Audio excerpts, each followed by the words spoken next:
¿Este es el de la bandera? Fuera. Coño, déjame solo.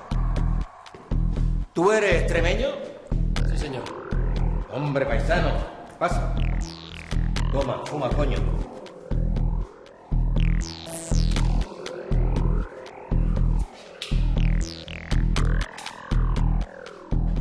¿Y tú por qué te metes en esos líos, paisano? Yo no he hecho nada. ¿Tengo cara de tonto o qué?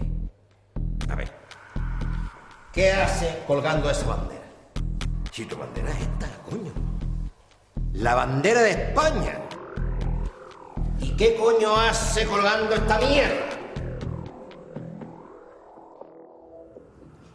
Eso con mala leche y mala sangre. Y yo le digo, pues mire, te le voy a decir una cosa. Cuando yo me vine en el año 51, el 4 de septiembre, de bienvenida a un pueblo de la provincia de Badajoz, yo me vine huyendo del hambre. Y cuando llegué a Cataluña, allí en Extremadura y en el pueblo de bienvenida, yo comía una vez cada 3 días. Y cuando lo cogía. Y cuando llegué a Cataluña, sin conocer el idioma, sin conocer nada, buscando un mejor, porque mi padre me mandó a Cataluña para que no me muriera, como muchos, me encontré con una familia que me dio trabajo y cobijo. Y cambié de comer una vez cada 3 días a comer 5 veces en Cataluña. Y esa es mi bandera. Porque aquí está mediendo, ¿sabe usted?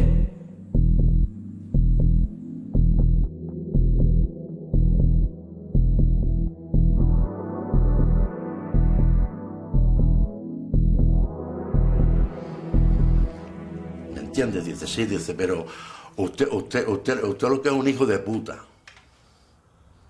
Así.